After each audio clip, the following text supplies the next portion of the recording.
로마서 1장 2절에서 4절까지, 로마서 1장 2절에서 4절까지입니다.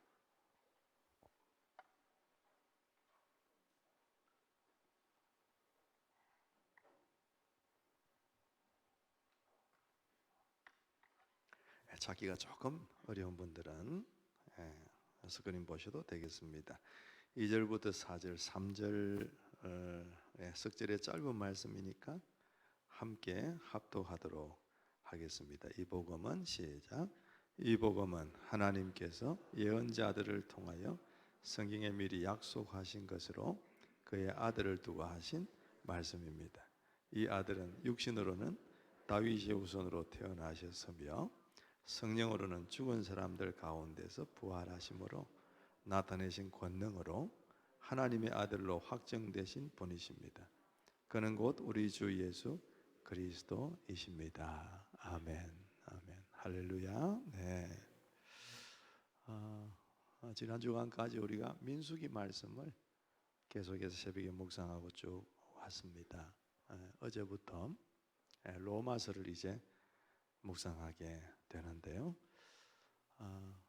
여러분 로마서를 읽을 때마다 한 번씩 말씀드리는 거지만 누군가가 그렇게 비유를 했습니다. 로마서는 성경이 반지라고 한다면 그 반지 속에 든 보석과 같다.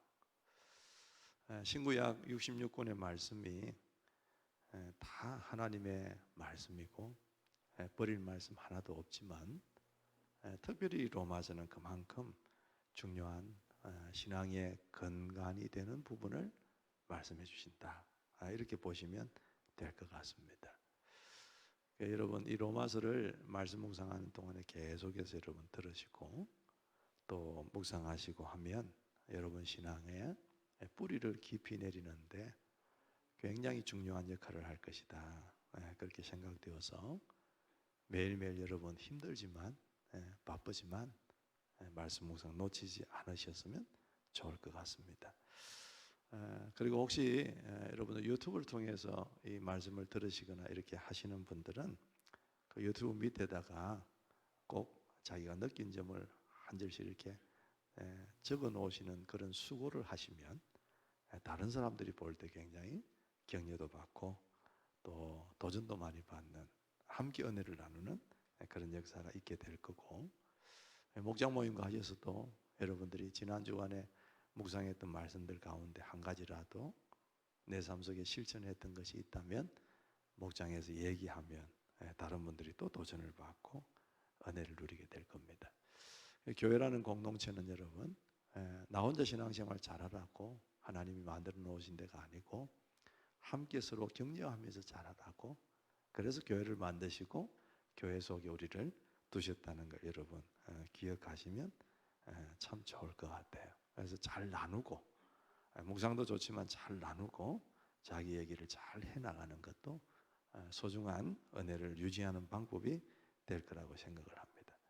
자, 여러분 오래된 얘기인데 언젠가 제가 뭐 때문에 서울을 갔었는지는 모르겠습니다. 서울역 앞에 이제 나와서 걷고 있는데 누군가가 어떤 한 남자 청년이 저한테 다가오더니 저에게 대뜸 그렇게 물었어요. 도를 아십니까? 도를 아십니까? 그렇게 묻는 집단들은 어딘지 아세요? 대순진리회입니다. 대순진리회. 한때 많이 이렇게 세간에 오르내리던 그 대순진리회. 도를 아십니까? 그러면서 가까이 왔어요. 오늘 저는 비슷한 질문을 여러분들에게 그 생각이 나서 한번 해봅니다. 설교 제목을 복음을 아십니까? 복음을 아십니까? 그렇게 얘기를 했어요. 한번 질문해 볼까요? 같이 시작. 복음을 아십니까? 그랬어요.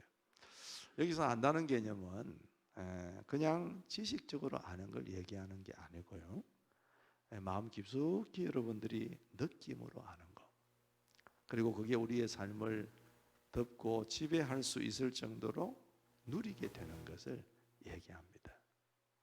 여러분 구약 성경에 나오는 그 안다라는 단어, 야다라고 하는 그 말의 뜻은 남자와 여자가 이렇게 육체적으로 하나가 되어지는 그 깊이까지 나아갔을 때 생겨지는 그런 알을 얘기하거든요. 하룻밤에 만리장성을 쌓는다는 얘기가 있는 것처럼 정말 깊이 있게 누군가를 알고 속속들이 알고 느낄 정도로 모든 것을 다 아는, 그죠? 그런 어떤 아는 관계, 아는 삶을 얘기하는 거예요. 그래서 복을 아십니까? 그렇게 말하는 것 가운데는 이 안다는 단어를 조금 그런 식으로 초점을 맞추어서 좀 이해를 하시면 좋을 것 같습니다. 정말 복음을 깊이 있게 아는가? 지식적으로 답을 단답식으로 다는 것이 아니라 정말로 내 삶의 그 복음을 누리고 살아가고 있는가? 그 얘기를 하는 겁니다. 여러분, 로마서라고 하는 이 성경은요, 로마에 있는 성도들에게 사도 바울이 쓴 편지입니다. 그런데 이 로마에 있는 성도들, 그러면 이미 복음을 들었지 않습니까? 들었으니까 성도가 된 거겠죠. 들었으니까 그 당시에 가정교회들에 속해 있었겠어요. 그런데 그 복음을 들었던 이 로마 성도들에게 좀 더 이 복음의 진리를 견고하게 하려고 하는 의도에서 사도 바울이 보낸 편지입니다. 특별히 그 당시 1세기 시절에는요, 아직까지 우리가 들고 있는 이런 성경책이 없었습니다. 그래서 예수님께서 십자가에 죽으시고 40일 계시다가 성천하신 다음에는 거짓 교사들이 많이 다니고 있었어요. 그리고 아닌 얘기들을 가르치는 그런 성경 교사들이 많았다는 얘기입니다. 방금 말씀드린 대로 성경도 없었고요. 그들이 전해주는 진리가 전부였던 시절이니까, 기독교가 또 체계화되지 않았던 시절이니까 이 갓난 그리스도인들, 이제 신앙생활을 출발하는 이들에게 있어서는 이 복음을 계속해서 다시 들어야 될 필요가 있었던 거예요. 여러분, 이런 관점에서 보면 우리도 마찬가지예요. 복음을 지겨워하거나, 그죠? 또 그 얘기야? 그럴 것이 아니라 계속 듣고 또 들어야 됩니다. 왜냐하면 이 복음이 우리 신앙의 핵심이고 기초가 되기 때문입니다. 여러분, 이 복음 안에 생명이 있습니다. 그리고 이 복음이 사람을 변화시킵니다. 그 복음이 그만큼 능력이 있는 거예요. 여러분, 간간히 우리 예수 영접하신 분들이 세례를 받을 때 여러분, 그처럼 귀한 일이 어디 있습니까? 한 영혼이 새롭게 되고요, 그 영혼이 다시금 살아나는 걸 보면은 너무 감격스러운 거예요. 우리는 세례를 베풀 때 어떻게 합니까? 스프링, 그러니까 물을 뿌려가지고 적시는 세례를 하잖아요. 그래서 세례라고 얘기합니다. 그런데 원래 세례라는 것은 어디에서 나온 겁니까? 침례에서 나온 거거든요. 강가에 사람들을 데리고 가서 물속에 완전히 잠그잖아요. 머리카락 한 올 남기지 않고 물속에 깊이 잠궈버립니다. 그리고는 다시금 물속에서 올라오는 거죠. 자, 여러분, 예를 들어서 우리 교인들 가운데 한 20명이 오늘 침례를 받는다고 생각을 한번 해보십시다. 강가에 가서 태화강에 가가지고 같이 침례를 받는다고 하면 20명이 신앙을 고백하고 물속에 잠겼다가 쑥 올라오는 장면을 한번 상상을 해보세요. 그 물속에 들어가는 건 뭡니까? 죽었다는 거잖아요. 완전히 잠식된 거 얘기하잖아요. 나는 이렇게 죽었습니다. 그런데 그리스도 안에서 다시금 내가 새로운 생명을 얻었습니다. 이게 그 침례의 놀라운 보여주는 광경이거든요. 어쨌든 이 죽었던 영혼이 다시금 살아나게 된다. 그의 인생이 예수를 만나고 고백하고 새로운 인생으로 변화가 된다. 이것만큼 여러분 감격스러운 게 없습니다. 여러분, 책을 읽으면 감동되는 책이 있습니다. 어떤 사건을 보면서 감동되는 것도 있을 수가 있어요. 그런데 궁극적으로 한 인생을 새롭게 하고 변화시키는 그런 능력은 복음 외에 없습니다. 그만큼 복음은 강력한 힘이 있고 능력이 있는 겁니다. 여러분 그거 딴 데 가서 찾을 필요가 없습니다. 여러분 자신들과 저를 보면 압니다. 예, 우리가 뭐 도덕적으로 1등부터 100등까지 뽑아가 여기 앉혀놓은 것 아니잖아요. 능력적으로 처음부터 뭐 순위대로 뽑아가지고 여기 앉혀놓은 것 아닙니다. 하나님 앞에 예쁜 짓한 순서대로 뽑아놓은 게 아니라니까요. 우리는 옛날에 굉장히 억세했던 사람입니다. 세상에 잠겼던 사람이고 골치 아팠던 사람이고 다른 사람들에게 유익을 끼치기보다는 걱정거리였던 사람이었을 경우들이 많았던 사람입니다. 누가 봐도 예수 믿을 것 같지 않은 사람들 중에 대표자들이 우리들입니다. 그런데 여러분 우리가 어떻게 해서 오늘 예수님을 고백하고 신앙 고백을 하고 여기 앉아서 찬송을 하고 말씀을 듣고 예배를 드리고 있는가? 그것은 복음의 능력입니다. 그거 아니고서는 해석할 수 있는 길이 없는 거예요. 한번 따라하겠습니다. 복음 안에는 능력이 있습니다. 복음에는 생명이 있습니다. 복음은 사람을 살립니다. 아멘. 이 복음은 대단한 하나님의 능력입니다. 도대체 이 복음이 뭐냐 그러면 여러분 복음이라는 건 말 그대로 보면 기쁜 소식, 복된 소식, 굿 뉴스 이렇게 얘기할 수 있습니다. 그런데 여러분 기쁜 소식이 되려고 하면 복된 소식이 되려고 하면 굿 뉴스가 되려고 하면 똑같은 얘기입니다. 그 전제가 있습니다. 뭡니까? 뭔가 위기가 있을 때입니다.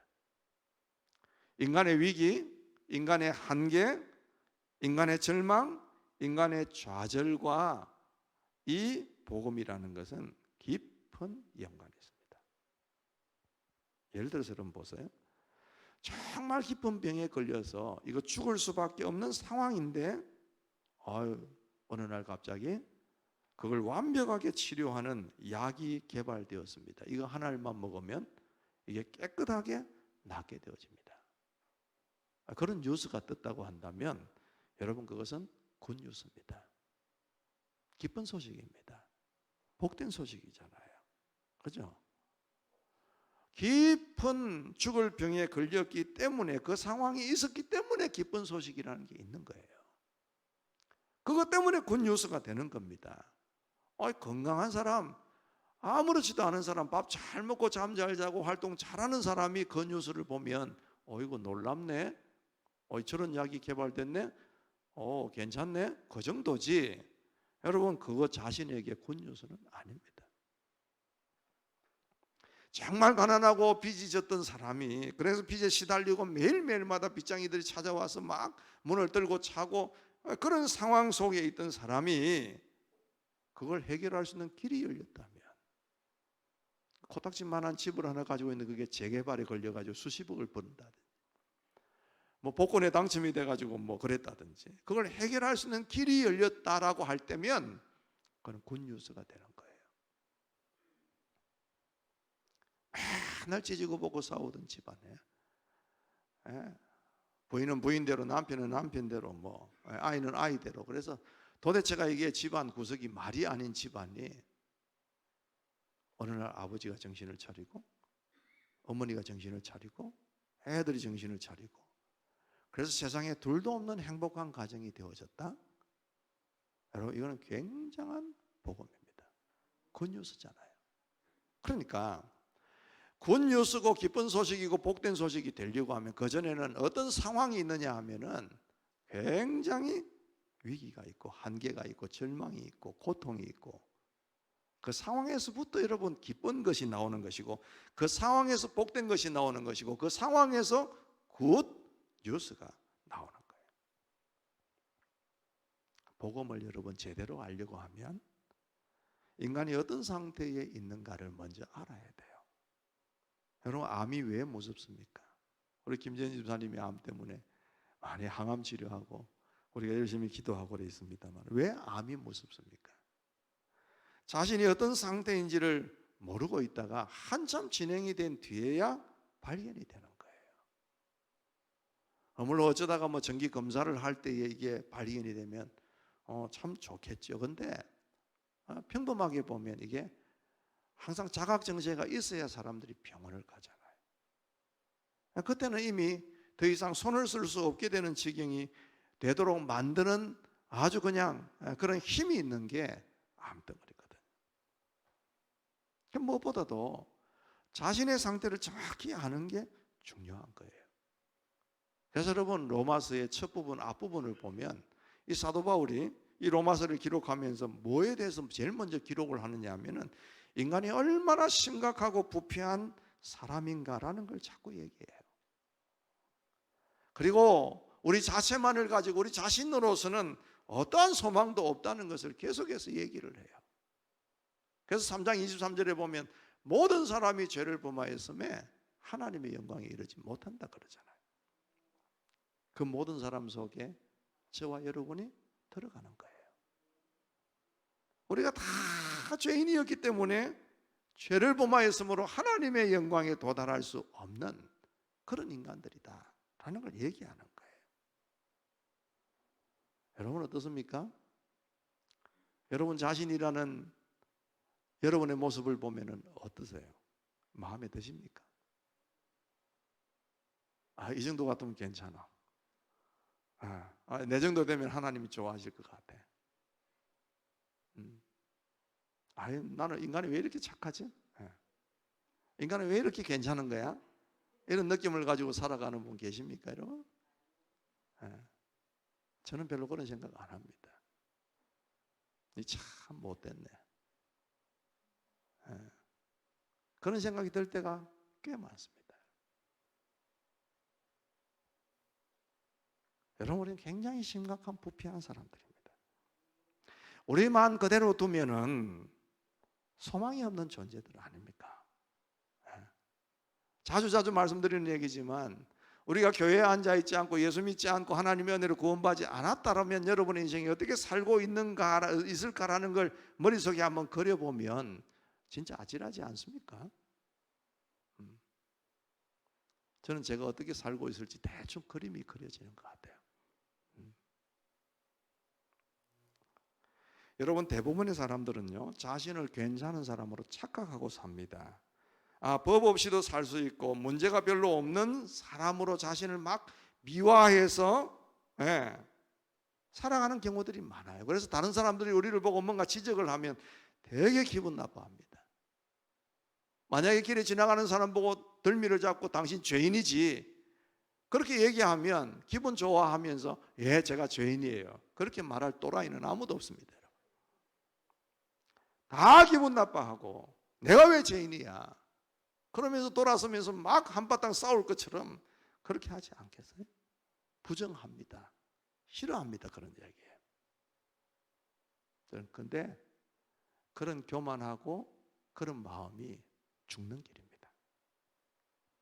여러분 이사야가 성전에 가득한 하나님의 영광을 목격하면서 첫 마디가 뭐였어요? 화로다 나여 망하게 되었도다 그렇게 얘기를 합니다. 거룩하신 하나님이 임재하시는 곳에 왔는데 왜 망하게 됩니까? 왜? 좋죠? 안 좋겠습니까? 하나님 하면서 막 달려가서 안기듯이 그 속에 들어가야 될 텐데 이 이사야는 그렇게 하지를 못해요. 하나님의 거룩하신 영광을 보니까 그 앞에 서 있는 자신의 초라함이 느껴지는 거예요. 자신의 죄성이 느껴지는 겁니다. 자신의 부족함이 느껴지는 거예요.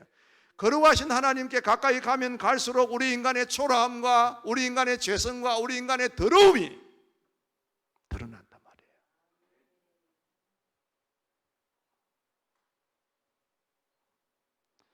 여러분 우리가 받을 수 있는 은혜 가운데 가장 큰 은혜가 뭔지 아세요? 가장 큰 은혜가 뭐겠습니까? 우리 모습을 우리 모습대로 볼 수 있다는 은혜예요. 대개 사람들은 자기의 진짜 모습을 볼 수 있는 기회가 없습니다. 사람들을 의식하면서 그 사람들 앞에 자신을 정당화시키고 그 정당화시키는데 모든 에너지를 다 쏟습니다. 이제 드디어 우리 딸을 결혼을 시켰습니다. 결혼식 전에 계속해서 들었던 얘기가 뭐냐면 우리 딸내미가 항상 저에게 했던 얘기가 아빠 내가 예쁘냐고.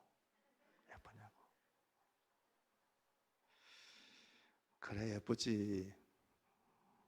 한 이틀 있으면 또 아빠 내가 예쁘냐고.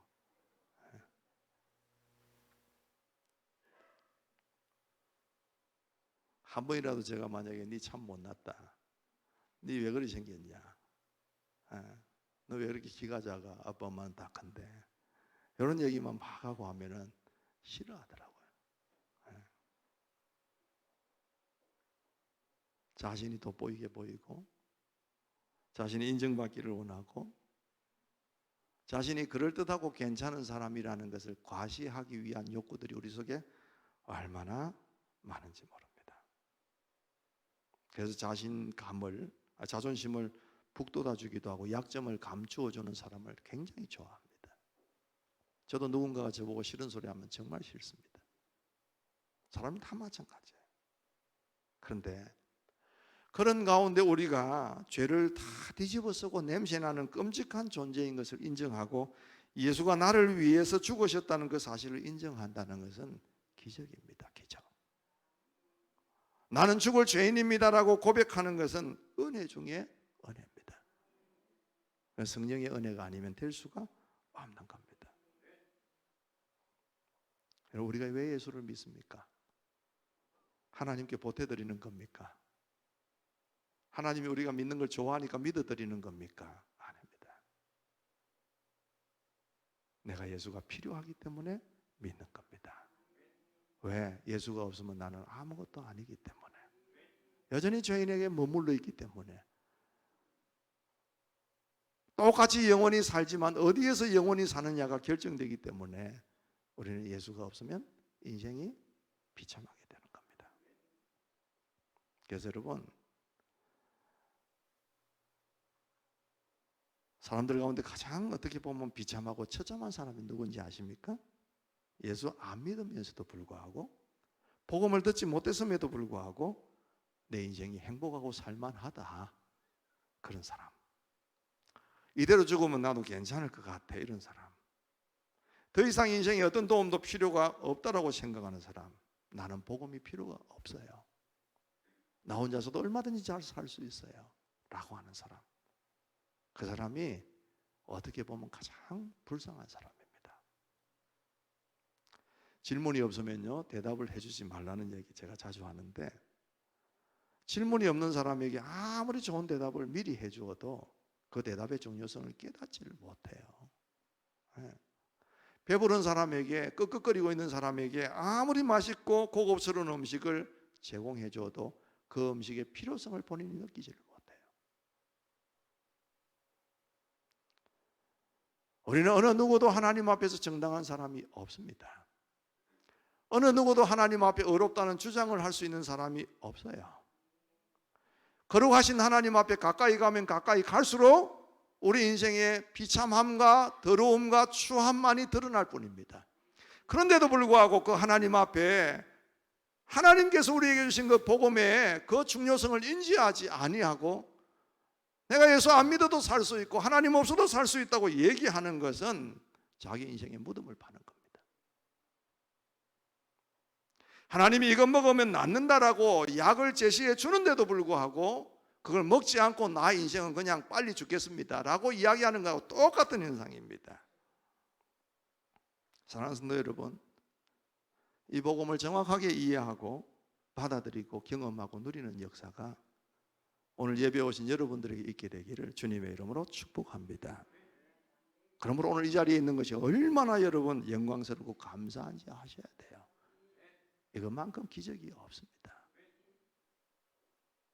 그렇다면 여러분, 복음의 핵심이 뭡니까? 예수 그리스도입니다. 다른 복음은 없습니다. 이거는 수천 번 이야기해도 아깝지 않은 얘기입니다. 예수 외에는 구원이 없습니다. 이 로마서에서도 계속 사도 바울은 얘기합니다. 오직 한 분 예수 그리스도만 초점을 맞추고, 그래서 여러분 2절부터 계속 읽어보면 매 절마다 아들이 나오고 예수 그리스도가 나옵니다. 계속해서 나옵니다. 여러분, 기독교는 사상이나 철학이 아닙니다. 기독교는 예수 그리스도를 믿는 믿음입니다. 그리스도를 빼면 아무것도 아닙니다. 돌 김용옥이라는 사람이 있잖아요. 저도 한 번씩 그 양반이 무슨 소리를 하는가 싶어서 유튜브를 한번 틀어볼 때가 있습니다. 꽤 아는 게 많은 사람 같습니다. 아는 거는 많습니다. 기독교 역사도 잘 알고 불교에 대해서도 잘 알고, 어느 날 보니까 이 스님들을 갖다가 이런 큰 강당에다가 가득 메워놓고 기독교에 대한 강의를 하더라고요. 그러니까 스님들 보고도 이제 비교 종교학 이래가지고 기독교도 한번 좀 알고 불교 한번 비교하면서 이렇게 생각해 보라는 그런 의미에서 열린 그런 강연 같아요. 거기에서 뭐 자기 나름대로 성경을 해석하고 기독교 역사들을 쭉 얘기를 쭉 하는데 참 박식한 면이 있네, 많이 알고 있네, 나도 모르는 걸 자기도 아네, 이런 생각을 할 때가 있어요. 그런데 결정적인 건 뭡니까? 그 사람이 얘기하는 그 속에는 복음이 없습니다. 예수 그리스도가 없습니다. 우리가 열심히 교회를 다니고 성경산송 끼고 가족들과 함께 더불어서 예배장에 앉아 있다 할지라도 여러분이 그 복음이 여러분에게 복음되지 못하고 여러분에게 예수 그리스도가 진실로 필요하다는 여러분 자신의 실체를 발견할 줄 모른다면 그 인생은 예수 믿는 인생이 아닙니다. 대단히 죄송합니다. 평생 그거는 고생할 뿐이지 절대 그거는 여러분에게 복음이 될 수가 없는 겁니다. 베드로가 어땠습니까, 여러분? 누가복음 5장에 예수님께서 그의 배를 타시고 한 마리도 밤새도록 못 잡았는데 완전히 그냥 만선이 되도록 잡았을 때 베드로가 어떻게 얘기합니까? 주님 나와 동업하십시다. 그런 얘기 안 했잖아요. 주여 나를 떠나십시오. 나는 죄인입니다. 이 바다 속에 있는 물고기 한 마리가 어디 있는지를 다 아시는 주님이시라면 내 마음속에 있는 죄까지도 다 보고 계실 것 아닙니까? 나는 당신 앞에 있을 가치가 없는 존재입니다. 여러분, 복음이라는 것은 거기에서부터 시작하는 겁니다. 자신의 실체를 이해하고 분명하게 아는 순간부터 그리스도가 필요하다는 걸 아는 거예요.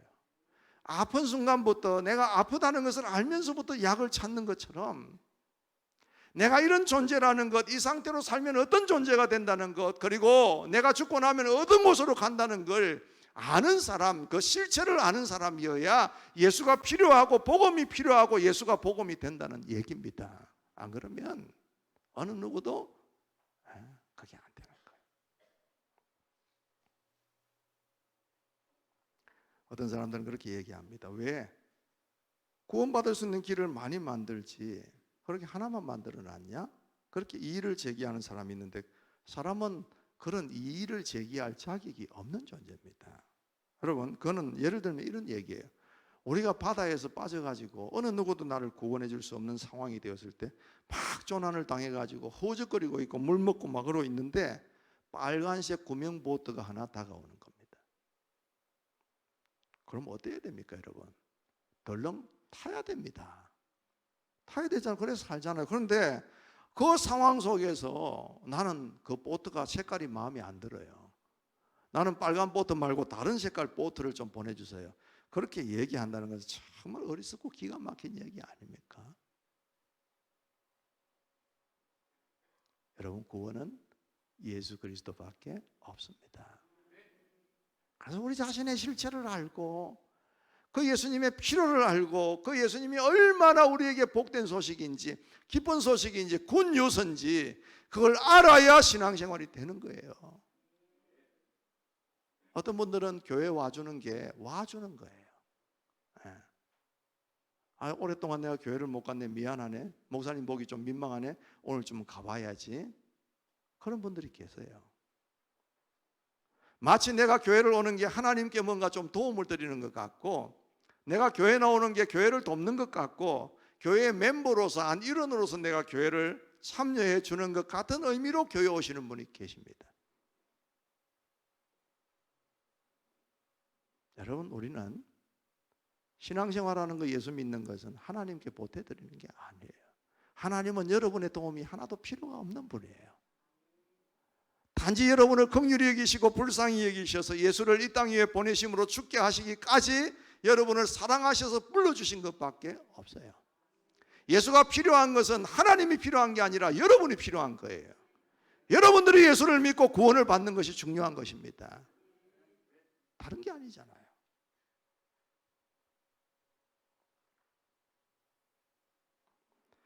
나의 형편의 처참함이라는 것은 돈이 없는 게 아닙니다. 질병의 문제가 아니에요.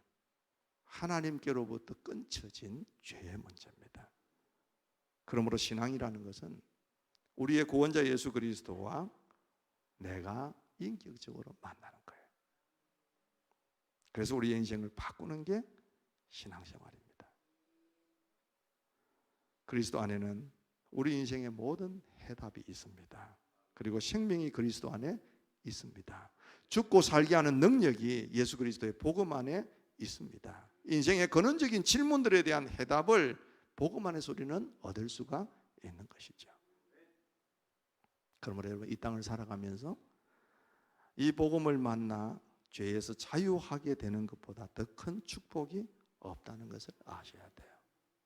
교회에 오셔서 봉사와 수고를 많이 하는 것도 중요하지만 잠시 내려놓고 우리가 복음을 정확하게 이해하고 진짜 주님이 나의 복음이 되시는가, 예수가 진짜 내 인생에 들어온 게, 영접되어진 게, 그분이 내 삶에 동행하시는 게 정말로 복된 소식이 되고 있는가, 이걸 분명하게 믿음으로 정립해야 될 줄 아는 것입니다.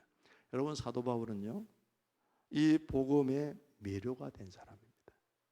그래서 복음을 위하여 내가 부름을 받은 종이라고 얘기하고, 그 복음을 위하여 사도로 살기로 파송받아 고난과 어떤 역경 속에서도 살기로 결심하는 사람입니다. 그 복음의 가치를 알았다는 겁니다. 그래서 어떤 경우에도 어떤 상황이 자기에게 주어질지라도 그 복음을 위해서 그 인생을 살기로 작정했던 사람들입니다. 여러분 보고 선교사로 나가라고 얘기 안 하겠습니다.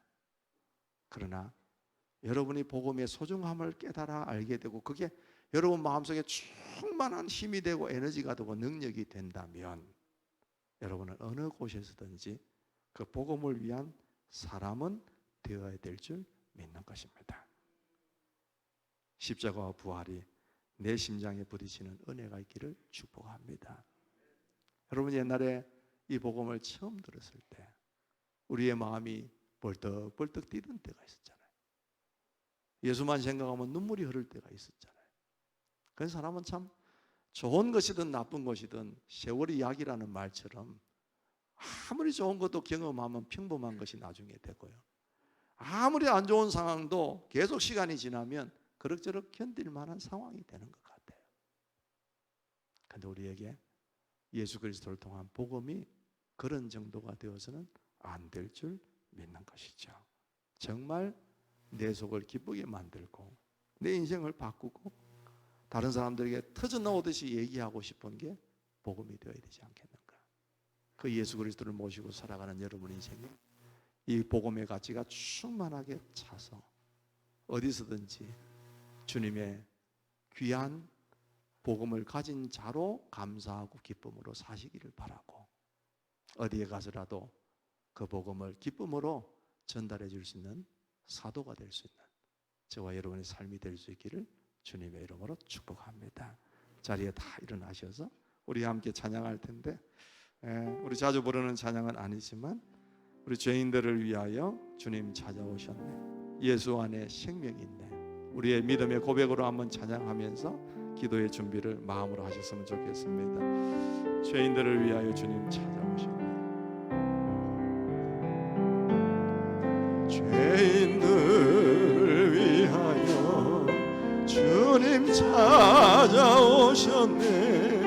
주 안에 생명이 있네.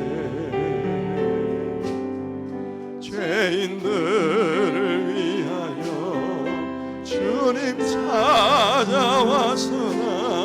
사람을 영접하네. 예수 안에 생명이 있습니다. 예수 안에 생명이 있네. 주님이 빛이 되시네.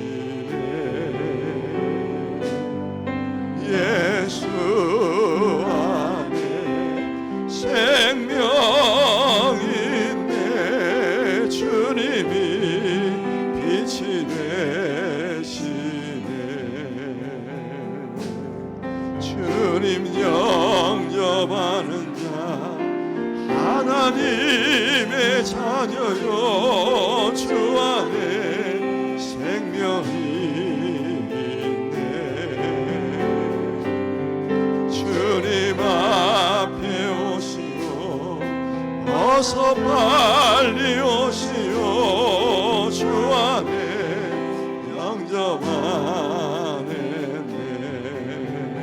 예수 안에 예수 안에 생명 있네. 주님이 빛이 되시네. 예수 안에 생명 있네. 주님이 빛이 돼. 다시 한번 예수 안에 생명 있네 고백하겠습니다. 예수 안에 생명 있네. 주님이 빛이 되시네. 예수 안에 생명 있네. 주님이 빛이 되시네. 아멘. 같이 한번 2, 3분 동안 기도하고 가셨으면 좋겠습니다. 여러분 정말 복음을 아십니까? 지식적으로 아는 거, 예수는 죽었고 3일 만에 부활했고 이런 거 말고 진짜 그것이 내 마음속에 깊이 느껴질 정도로, 그게 내 삶의 모든 것을 지배할 수 있을 정도로, 어떤 환경과 불안과 공포와 어려움이 닥쳐와도 그걸 이기면서 나를 주님께 붙어 있도록 하는 가치 있는 복음이 되고 있는가? 여러분 마음속에 하나님, 그때 정말 주님 만났을 때 너무 기쁘고 감사하고 그랬었는데 지금은 내가 맹숭맹숭한 것 같아요. 알고는 있지만 지금 복음을 누리지 못하고 있는 삶입니다. 그리고 여러분 정말 주님이 여러분 인생 속에 영접이 되어졌습니까? 여러분 마음속에 영접이 되어졌습니까? 그분이 여러분 인생을 지금 주도하고 계시냐 그 말이죠. 그냥 부인 따라서 남편 따라서 누구 따라서 그냥 교회에 내가 한 멤버로서 와 계시지는 혹시 않습니까? 그분에게는 영생이 없습니다. 여러분 예수가 여러분 속에 있어야만 영생이 있는 것이고 은혜가 있는 것이죠. 여러분 자신의 실상을 보시기 바랍니다. 예수 없어도 살 수 있을 만한 인생입니까? 예수 없어도 여러분들이 얼마든지 여러분 힘으로 구원을 얻을 수 있는 존재입니까? 아니지 않습니까? 혹시 그런 분 계신다면 주님 내 실상을 봅니다. 내가 얼마나 더럽고 추한 죄인인지를 압니다. 주님 안 계시면 이게 해결할 수가 없습니다. 성령으로 내 속에 들어오셔서 역사해 주시고 나를 새로운 인생으로 거듭나게 해 주십시오. 정직하게 하나님 앞에 직면하면서 기도할 수 있는 시간이 되었으면 좋겠습니다. 우리 주여 한번 짧게 외치고 한 3분 동안 통성으로 기도하겠습니다. 주여, 자비로우신 하나님 아버지 고맙고 감사합니다. 오늘 하나님께서 우리에게 말씀하십니다. 복음이 너에게 복음이 되고 있느냐고, 정말 복음을 알고 있냐고, 정말 예수가 너에게 필요하냐고, 그게 얼마나 가치 있는 것이냐고, 그걸 알고 있냐고 그렇게 말씀하십니다. 아버지 하나님, 정말 복음을 들을 때는 좋았는데 지금은 그렇지 않은 우리들의 모습 아닙니까? 우리가 이 복음 앞에서도 맹숭맹숭한 우리의 모습들 아닙니까? 주님, 그 복음이 우리의 삶을 지배할 수 있는 삶이 되고 우리로 하여금 주님 앞에 제대로 된 정말 구원받은 사람으로 살게 하는 능력이 그 복음 속에 있어야 되는데 그렇지 못하고 오히려 주님을 안고 살면서도 세상에 지기도 하고 세상에 넘어지기도 하는 우리들 자신 아닙니까? 하나님 아버지, 특별히 우리를 긍휼히 여겨주시기를 바랍니다. 주님의 은혜 때문에 여기에 와 있습니다. 주님 도우심 때문에 우리가 주님을 알고 살고 있습니다. 아버지 하나님, 그것이 우리 가슴 깊숙한 곳에 느껴지며 주님 그것을 붙들고 살 때의 세상의 어떤 가운데서도 아버지 믿음으로 이기며 살아갈 수 있는 힘을 더하여 주시기를 간절히 소원합니다. 혹시라도 하나님 교회의 멤버로서 그냥 왔다 갔다 하는 사람들이 있지 않습니까? 정말 주님을 인격적으로 모실 수 있는 은혜의 기회가 있게 하시기를 원합니다. 주님 아니면 내가 살 수가 없고 그 복음이 아니면 살 수가 없다는 것을 알게 하시고 내가 이렇게 살아서는 안 되겠다는 결단을 하게 해주시고 주님 앞에 자신들을 드릴 수 있는 헌신의 기회가 될 수 있도록 주님이 축복하시고 인도하여 주시기를 간절히 원합니다. 그래서 주님 우리 속에 나타나는 그 기쁨과 감사와 즐거움들, 주님께 영광이 되어질 분들은 세상 속에서 터져나오는 귀한 복음의 능력들이 있도록 주님이 역사하여 주시기를 간절히 원합니다. 조금 도덕적인 사람으로 살아가는 것, 시즌보다 조금 더 삶이 나아지는 것으로 만족하지 않게 하시고 우리 인생을 통째로 바꾸시는 그 복음의 능력이 우리를 휘어잡을 수 있는 능력이 될 수 있도록 하나님 도와주시고 인도하여 주옵시고, 믿을 바에는 정말 믿는 사람답게 믿을 수 있도록 주님 우리를 도와주시기를 간절히 원합니다. 주님 앞에 주님의 은혜로 의로운 존재가 될 수 있도록 축복하여 주옵소서. 하나님, 다시 한번 우리가 근원으로 돌아가 봅니다. 정말 우리가 복음이 복음되고 있는지, 예수의 죽으심과 십자가에 그리고 부활이 우리에게 진짜 굿뉴스가 되고 있는지, 그렇다면 우리의 삶이 기뻐해야 되고 감사해야 되고 어디든지 그런 얘기 좀 해야 되는데, 이미 우리는 세상에 잠식당하고 주님 세상 이야기가 우리 입에서 훨씬 더 많이 나오고, 우리가 주님 앞에 감사하는 것보다도, 이것을 소중하게 여기는 것보다도 세상에 조금 더 가지고 유익한 거, 그거 자랑하고 살고 있는 우리들은 아닌지 다시 한번 돌아보게 하시기를 원합니다. 하나님, 이 복음이 우리에게 진짜 복된 소식, 기쁜 소식, 굿 뉴스가 되게 하여 주시옵소서. 그래서 하나님, 우리가 살아가는 모든 삶이, 주님 계시는 그 삶이, 천국의 삶이 이 땅 위에서도 연습되어지고 훈련되어지는 은혜가 있게 하여 주시옵소서. 아무리 비바람이 치고 고난이 있고 어려움이 있고 그래도 이것의 가치가 있다면 우리는 가장 부유하고 행복한 자인 줄 알게 하시고, 그러므로서 우리가 기쁨으로 감사함으로 살아갈 수 있는 복된 은혜가 있게 하여 주시옵소서. 우리 성도들 어디 가든지 교인이라는 것이 표가 나게 해주시고, 예수 영접한 사람이라는 그 모습들이 드러나게 해주시기를 바랍니다. 하나님, 혹시라도 내가 타의에 의하여서 내 자원하는 마음이 아닌, 진짜 신앙 고백이 아닌 그냥 교회 생활하고 있는 분이 여기에 계신다면 그분 속에 주님 영접되어지는 은혜가 있도록 도와주시옵소서. 그래서 그분들도 함께 영원한 생명을 믿고 주님 그 나라를 사모하며 새 예루살렘과 새 우리를 위하여 준비하신 그 도성 하나님의 집을 바라보고 살아가는 소망이 우리 가운데 있도록 역사하여 주시옵소서. 너의 삶에 가장 기쁜 일이 뭐냐고 묻는다면 주님이 우리 속에 영접되어 있다는 것, 이게 가장 기쁜 일이 될 수 있도록, 너에게 가장 기쁜 일이 뭐냐고 묻는다면 나로 인하여 다른 사람이 생명을 얻고 예수 생명으로 구원받은 일이 가장 기쁘다고 그렇게 말할 수 있는 우리 모두가 다 될 수 있도록 주님 도와주시기를 원합니다.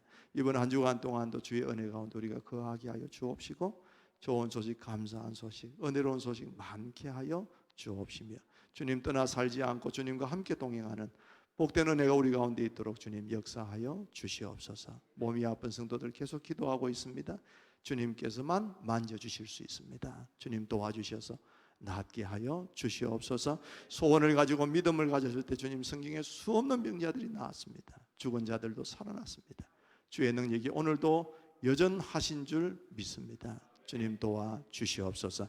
아버지 하나님, 마음이 힘들고 괴롭고 어떤 낙심될 만한 문제를 안고 있는 분들 주님 도와주시고, 믿음이 떨어진 분들 주님께서 그 믿음을 소유하고 또 믿음을 가질 수 있는 놀라운 역사를 그들이 목도하게 하여 주시옵소서.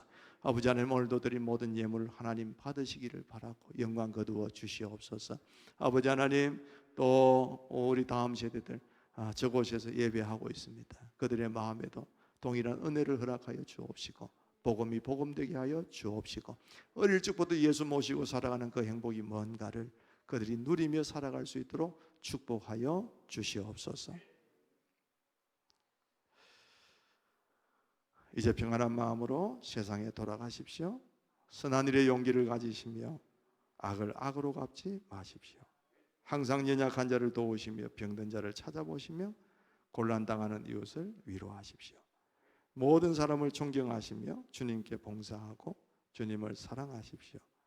모든 일을 믿음과 사랑으로 행하시며 어떤 일에도 소망을 포기하지 마십시오. 그리고 거룩하신 성령께 순종하여 기쁨과 감사의 생활을 해나가십시오. 우리 하나님 아버지는 여러분을 항상 도와주실 것입니다. 주 예수 그리스도의 은혜와 하나님 아버지의 무한하신 사랑하심과 성령님의 교통하시며 역사하시며 충만케 하시며 오늘도 주님 앞에 나와 예배하고 머리 숙인 온 성도들 위에와 그들의 가정과 생업과 자손 만대 위에 주께서 피로 값주고 세워주신 우리 미래로 교회 위에 이 나라와 이 민족 위에 열방 가운데 주를 경배하는 온 주의 권속들 머리 위에 이제로부터 영원토록 함께 있을지어다. 아멘.